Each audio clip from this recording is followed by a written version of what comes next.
I have known, and being friends of Pius Müller for over a decade, he invited me to inaugurate his new space, and we thought of something that would deepen in the roots of the city where he was born. So everything started at the Glacier Garden, that for many people might be just a referential point in the city, but for me it was a crucial visit. When I saw these caves and the prints, that have been left over centuries after the glaciation, and the prehistoric relics they keep there. That was particularly impressive when visiting the Panorama, just crossing the street from Pius's space. And that was something that I found also very inspiring for the creation of this painting installation, that everything was just around the corner.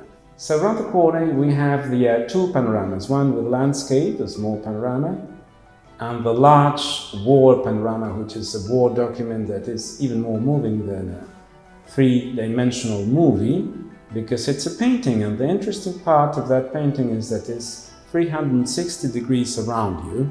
And I think that in many ways painting is always the result of a completely inner view. Certain data from surrounding visual reality, it always comes through your inner process.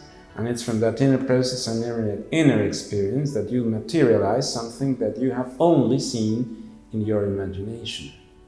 We had egg tempera as one of the oldest techniques, are basically pigments ground in blood of the sacrificed animals. And blood is by itself an emotion. An emotion is the basis of a tempera. So that would make tempera the oldest of the painting techniques. But I developed that, and I went beyond, thinking of the appearance of pencil as an instrument of drawing. That is a renaissance in discovery, because before they used other means like charcoal or silver points. In this time, thinking of graphite and pencil, I thought that also by many experiments, graphite, which is the material of which pencils are made, is also reflective, and it resembles lead, resembles silver. These very, very old techniques could at the same time achieve something very contemporary, which is the permanent, changeable aspect of the artwork. If you see it and you have experienced that from life, from one angle, you see that some figures or some elements appear brightly white. They are like shockingly white. But if you change your position, they completely vanish and transform into some sort of metallic gray. And you see yourself reflected as in a mirror or in a surface that is shiny or glossy. And at the same time, it has the roughness, the texture, like if it was the skull of a submarine or a ship. Thus, introducing you into a cave, a tomb, like a funerary crypt of the present, drawing and painting, or graphically, painterly paintings or painterly drawings, I don't know how you could call them, in which is precisely the technique that conveys the idea of these images that cannot be produced with other means. One is the work we think about. A second one is the one we can create. A third one, the one we produce. And a fourth one, the one the viewer, or the reader in this case, perceives.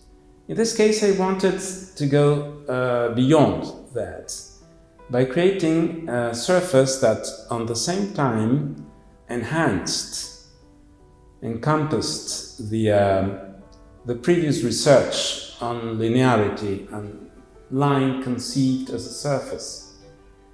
So in this time I translated a very simple mean of drawing, which is a pencil, into an enormous graphite surface. Pencils are made of graphite, so this is like if you were traveling inside a line traced by a pencil in which, like a Gulliver, you transformed yourself into a minuscule character traveling in the immense valley. So the first is Ghiaccio di Basalto, and is the universal mountain, the mountain itself.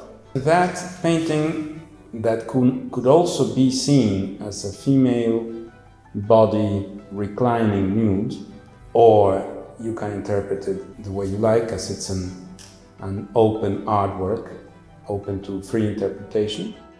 Then, immediately continuing from that painting, you have Le ossa dell'uomo del frac. This painting conveys the idea of the human bones, the skeleton, the femoral, or the arms, or the legs basically, or any other part, because they are not recognizable bones. They can also be musical instruments, trumpets, and the trace, the line, the calligraphic trace of the bone in the right hand margin of the painting resembles also the lion in the Lucerne garden, where you have this fantastic sculpture, which is a symbol of the city. In the next painting, you have the tulips, I fiori del silenzio. That means the flowers of silence. I thought of the central painting, because the one occupying the central space being the more subtle of it, thus elongating the space-time, il tempo, of the exhibition. The following painting, which is in front of the Le ossa dell'uomo in frac, is called The Cemetery of Common Places.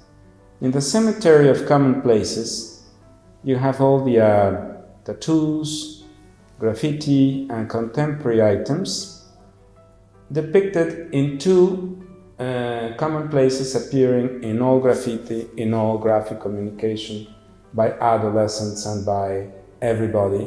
And like that, I portray them because as they have been so used, they have completely lost their meaning. And these two overlapped common places are the heart that we all use to mean love or friendship or whatever, and the pigeon, the dove of peace. So that would be as optimistic as saying that peace is the time-space lapse that divides one bullet from another. And then we have time and echo. It's the summon of the industry, the prehistoric and the modern. Useless machines or means of transportation that are transformed in graphic prehistoric elements, like a submarine, which could be very well also the shark submarine of Tintin, why not? But could be also very dreadful Soviet or American or Chinese contemporary atomic missile submarine, could be the same as well. On the other hand, if it shoots, it's a weapon. If it doesn't shoot, it's a sculpture. The large nail that could be both a trumpet announcing the end of the known world and the beginning of another world can also be an enormous needle or an enormous nail or a bone, and can be optimistic or non-optimistic. That goes beyond that, because the artistic or the art emotion is not something that we commonly link, or we should not commonly link to ordinary emotions or perceptions. That's why we talk about aesthetic emotion. And aesthetic emotion is not necessarily something that moves us to tears because we find it sad or happy.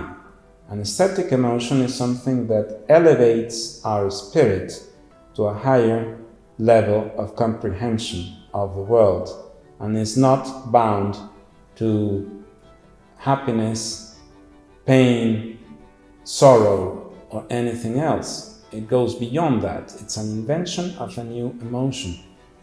And that is precisely what I want to attract the attention of the viewer.